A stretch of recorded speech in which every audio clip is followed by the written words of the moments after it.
నమస్తే సార్. నమస్తే. సార్ ఈరోజు మన ప్రేక్షకుల కోసం సో చాలా మంది కూడా షుగర్ రిలేటెడ్ అంటే డయాబెటిక్ రిలేటెడ్ విషయంలో చాలా బాధపడుతూ దానికి చాలా సో మెనీ క్వశ్చన్స్. సో ఇంకేమైనా మంచి రెమెడీస్ ఉంటే చెప్పండి అని. సో మన ప్రేక్షకుల కోసం ఈరోజు ఆ మంచి రెమెడీ చేసి చూపిస్తారా? షూరమ్మా. డయాబెటీస్ వ్యాధి చాలా కామన్ అయిపోయిందమ్మా. దీన్నే షుగర్ వ్యాధి, మధుమేహము, చక్కెర వ్యాధి రకరకాల పేర్లతో పిలుస్తుంటారు. సో పల్లెటూర్లలో ఈ సమస్య పల్లెటూరు ప్రజలకు ఉంది, టౌన్లో ఉన్నటువంటి ప్రజలు నివసించే ప్రజలకు ఉంది, నగరాల్లో నివసించే ప్రజలకు ఉంది. ఒక్కరికే మన ప్రతి చోట మా పూర్వకాలం అయితే కేవలము నగరాలు పట్టణాలకి పరిమితమైనటువంటి సమస్య మరి వివిధ రకాల కారణాలు ఎత్తే మరి ఈ మధ్య కాలంలో పల్లెటూరు ప్రజలను కూడా వదిలిపెట్టడం లేదమ్మా. సో షుగర్ వ్యాధి రోజు రోజుకు వ్యాధిగ్రస్తుల సంఖ్య విపరీతంగా పెరిగిపోతుందమ్మా. దీనికోసం అని చెప్పేసి రకరకాల కృత్రిమ రసాయన ఔషధాలు ఎక్కువ శాతం మంది వాడుతుంటారు. కొంతమందికి అయితే ఆ యొక్క ఔషధాల వల్ల కంట్రోల్ ఉంటుంది, కొంతమందికి వాళ్ళు చేసేటువంటి పొరపాట్లు, ఆరోగ్య స్పృహ లేకపోవడము, డాక్టర్లు చెప్పినటువంటి పద్ధతులు పాటించకపోవడం చేత మరి వాళ్ళు వాడేటువంటి ఆ యొక్క డోస్ కూడా సక్రమంగా సమర్థంగా సరిపోకపోవడం చేత, అదేవిధంగా వాళ్ళు మరి ఆహార నియమాలు పాటించకపోవడం, ఎక్సర్సైజ్ లాంటివి చేయకపోవడం చేత విపరీతంగా యొక్క షుగర్ పెరిగిపోతుందమ్మా. దీనివల్ల మరి అనేక రకాల కాంప్లికేషన్స్ కూడా వస్తాయమ్మా. తల నుంచి కాళ్ళ వరకు రకరకాల సమస్యలు వస్తాయమ్మా. కాబట్టి షుగర్ వ్యాధి నియంత్రణలో ఉండాలి. షుగర్ వల్ల కాంప్లికేషన్స్ రాకూడదు. కాంప్లికేషన్స్ వచ్చినప్పటికీ ప్రమాదకరంగా పరిణమించకుండా ఉండేందుకు ప్రకృతిలో అనేక రకాల ఔషధాలు ఉన్నాయమ్మా. వాటిలో అందరూ తయారు చేసుకోదగ్గ అనుభూతమైనటువంటి చక్కటి ఔషధము, అందరికీ తెలిసినటువంటి ఔషధము, తయారు చేసుకోవడం ఈజీ, వాడుకోవడం ఈజీ, అదేవిధంగా ఫలితాలు కూడా ఈజీగా పొందదగ్గ ఔషధం అని చెప్తాను మనం. ఓకే సార్, దానికి కావాల్సిన ఐటమ్స్ ఏంటో చూసేద్దాం. కేవలం 3 పదార్థాలమ్మా. ఇది మీరే చెప్పండమ్మా, మీకు తెలుసు. Very good. సో కాకరకాయ సంవత్సరం అంతా దొరుకుతుంది, కాకరకాయ అవసరం అవుతుంది. రెండవది నేరేడు విత్తనాల పౌడర్ అమ్మా. ఓకే, మా దగ్గర నేరేడు కాయలు ఇప్పుడు అవైలబుల్ గా లేవు కాబట్టి దాని పౌడర్ కూడా మనకి మార్కెట్ లో అవైలబుల్ ఉంటుంది. సో దాన్ని తీసుకున్నాం. నేరేడుకు విత్తనాలు ఉన్నట్లయితే వాటిని పొడి చేసుకోవచ్చు. ఇలాంటి పొడి కూడా తీసుకోవాలమ్మా. సో 3వ పదార్థంగా పొడపత్రి అమ్మా. పొడపత్రి దీన్నే మధునాశిని అనేటువంటి పేరుతో కూడా పిలుస్తారమ్మా. మధు అంటే తీపిదనాన్ని నశింపజేసేటువంటి అద్భుతమైనటువంటి ఔషధం ఉండడం చేత దీనికి మధునాశిని అనేటువంటి పేరు ఉందమ్మా. పొడపత్రి అని చెప్పేసి సర్వసాధారణంగా పిలుస్తుంటారమ్మా. సో ఈ యొక్క 3 పదార్థాలు కలిపి ఔషధంగా తయారు చేసుకున్నట్లయితే షుగర్ వ్యాధి చాలా అద్భుతంగా నియంత్రణలో ఉంటుందమ్మా. ఓకే, సో దీన్ని మేకింగ్ అంటే ప్రాసెస్ ఏ విధంగా చేయాలి అనేది చూసేద్దాం. కాకరకాయ గురించి చెప్పుకున్నాం కదమ్మా. కాకరకాయ మనకు సంవత్సరం అంతా దొరుకుతుంది. సో కాకరకాయని తెచ్చుకుని చిన్న చిన్న పీసెస్ చేసేసి చిప్స్ లాగా చేసేసి బాగా ఎండబెట్టేసారమ్మా. ఎండిపోయిన తర్వాత మిక్సీలో వేసేస్తే బ్రహ్మాండమైన పౌడర్ రెడీ అయిపోతుంది. ఈ విధంగా తయారు చేసుకున్నటువంటి ఈ కాకరకాయ పౌడరు మనం ఒక 50 గ్రాములు తీసుకోవాలమ్మా. ఔషధం తయారు చేసి చూపించేందుకు ఇక్కడ కొద్దిగా మాత్రమే కలపడం జరుగుతుందమ్మా. వాళ్ళందరూ 50 గ్రాములు ఈ ఔషధం తయారు చేసుకునేటువంటి వాళ్ళందరూ 50 గ్రాములు తీసుకోవాలమ్మా. ఈ కాకరకాయ షుగర్ నియంత్రించేందుకు చాలా చక్కగా పనిచేస్తుంది. ఇందులో చారింటిన్ అనేటువంటి రసాయన పదార్థము, విసిసిన్ అనేటువంటి రసాయన పదార్థము, ఇన్సులిన్ లైక్ పెప్టైడ్ అనేటువంటి రసాయన పదార్థము చాలా ఈ పదార్థాలు ఉండడం చేత ఈ యొక్క కాకరకాయను వాడుకోవడం వల్ల షుగర్ నియంత్రణలో ఉండడమే కాకుండా షుగర్ వ్యాధి వల్ల వచ్చేటువంటి సైడ్ ఎఫెక్ట్స్ రాకుండా ఉంటాయి.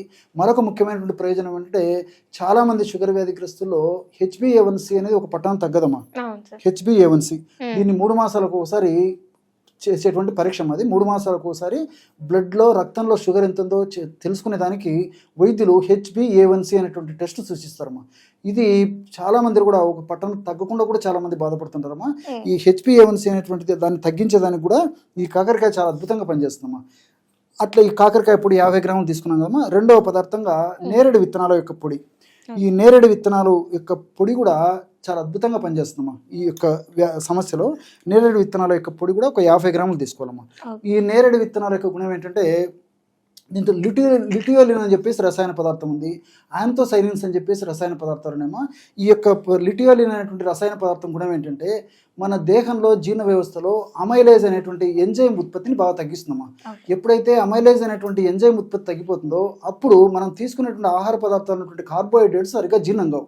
కార్బోహైడ్రేట్స్ వల్లనే ఈ యొక్క షుగర్ వచ్చేటువంటి పరిస్థితి ఏర్పడుతుంది. కాబట్టి కార్బోహైడ్రేట్స్ జీర్ణం కాకుండానే మ్యాక్సిమం బయటికి నెట్టివేసేదానికి ఇందులో లిటియోలిన్ అనేటువంటి రసాయన పదార్థం ఉపయోగపడుతుందమ్మా. అంతేకాకుండా ఇందులో ఈ యాంథోసైనిన్స్ ఇలాంటి మిగిలిన రసాయన పదార్థాలు కూడా మనం తీసుకునే ఆహార పదార్థంలో నుంచి నుంచి చక్కెర తయారైనప్పటికీ, షుగర్ తయారైనప్పటికీ ఆ చక్కెర త్వరగా రక్తంలో కలవకుండా, అంటే ప్రేవులు త్వరగా ఎక్కువ శాతంలో పీల్చుకోకుండా ఉండేందుకు కూడా ఈ యొక్క పదార్థం చాలా చక్కగా ఉపయోగపడుతుందమ్మా. బట్ మల్టిపుల్ బెనిఫిట్స్ ఈ యొక్క నేరేడు విత్తనాల యొక్క పొడిలో ఉంటాయమ్మా. మూడవ పదార్థంగా పొడపత్రి. ఈ యొక్క పొడపత్రి మనకు ఈ ఎండించినటువంటి పొడపత్రి మార్కెట్లో దొరుకుతుంది. అదేవిధంగా పౌడర్ కూడా మార్కెట్లో దొరుకుతుందమ్మా. ఈ పొడపత్రి పొడి కూడా ఒక 50 గ్రాములు తీసుకోవాలన్నమాట. కాబట్టి ఒక్కొక్కటి 50 గ్రాముల చొప్పునమ్మా. కాకరకాయ పొడి 50 గ్రాములు, నేరేడు విత్తనాల యొక్క పొడి 50 గ్రాములు, చివరగా పొడపత్రి. ఇంతకుముందే చెప్పాను కదమ్మా, దీని పేరే మధునాసినమ్మా. సో షుగర్ వ్యాధిని బాగా కంట్రోల్ చేసేటువంటి అద్భుతమైనటువంటి శక్తి ఈ యొక్క ఔషధంలో కూడా ఉందమ్మా. జిమ్నిటిన్, ఈ జిమ్నిక్ యాసిడ్, ఇలాంటి అనేక రకాల రసాయన ఇలాంటివన్నీ తీసుకోవడం వల్ల మన బాడీలో ఉండే షుగర్ అనేది లెవెల్స్ అనేవి కంట్రోల్ అవుతూ ఉంటాయి. అవునవును, డెఫినెట్ గా ఉంటాయమ్మా. అందుకే ఇవన్నీ కూడా పరిశోధనలో కూడా నిరూపితమైనవి. చాలా మందికి అవగాహన లేక, వాటి మీద తెలియక, సక్రమంగా వినియోగించుకోలేకపోవడం చేతనే మరి చాలా మంది కూడా షుగర్ వ్యాధి కంట్రోల్ కాక అనేక రకాలైనటువంటి కాంప్లికేషన్స్ కూడా వస్తున్నాయమ్మా. మరి ఇలాంటి ఔషధాలు వాడుకోవడం వల్ల మరి షుగర్ నియంత్రణలో ఉంటుంది, మరి కాంప్లికేషన్స్ కూడా రావమ్మా. బ్రహ్మాండమైన ఔషధం 150 గ్రాముల ఔషధం రెడీ అయిపోయిందమ్మా. దీన్ని ఒక గాజు సీసాలో నిల్వ ఉంచుకొని రోజు ఉదయం ఆహారానికి ఒక 10 నిమిషాల ముందు, రాత్రి ఆహారానికి ఒక 10 నిమిషాల ముందు తీసుకోవాలమ్మా. ఎలాగంటే 50 ml వాటర్ తీసుకోవాలమ్మా. 50 ml వాటర్ తీసుకొని అందులో మనం తయారు చేసి పెట్టుకున్నటువంటి పౌడరు ఒక 2.5 నుంచి 5 గ్రాముల వరకు కలుపుకోవచ్చమ్మా. సమస్య తీవ్రంగా ఉంటే మాక్సిమం 5 గ్రాముల వరకు కలుపుకోవచ్చు. సమస్య కొద్దిగా ఉంటే 2.5 గ్రామ్స్ వాడుకుంటే సరిపోతుంది. సో ఒక రోజుకి 5 గ్రాముల నుంచి 10 గ్రాముల వరకు 2 డోసులలో కలిపి, అంటే పొద్దున్న సాయంత్రం ఎస్ అమ్మా. ఉదయం ఆహారానికి ఒక 10-15 నిమిషాల ముందు, రాత్రి ఆహారానికి ఒక 10-15 నిమిషాల ముందు ఈ విధంగా 50 ml వాటర్. తిన్న తర్వాత తాగకూడదు సార్? జనరల్గా తినక ముందు తాగడం వల్లనే తీసుకున్నటువంటి ఆహార పదార్థాలటువంటి ఈ యొక్క చెడు దోషం ఏదైతుందో అది లేకుండా కంట్రోల్ చేసేటువంటి ఇది ఉంటుందమ్మా.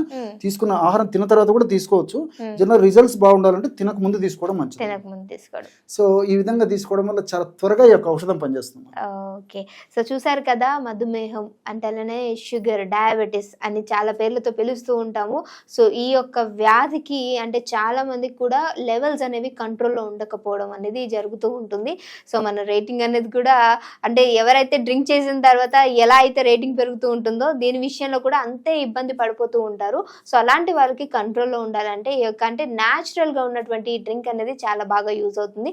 సో తాగిన తర్వాత మీ రిజల్ట్ అనేది డెఫినెట్గా మాకు కామెంట్ చేయడం మర్చిపోకండి.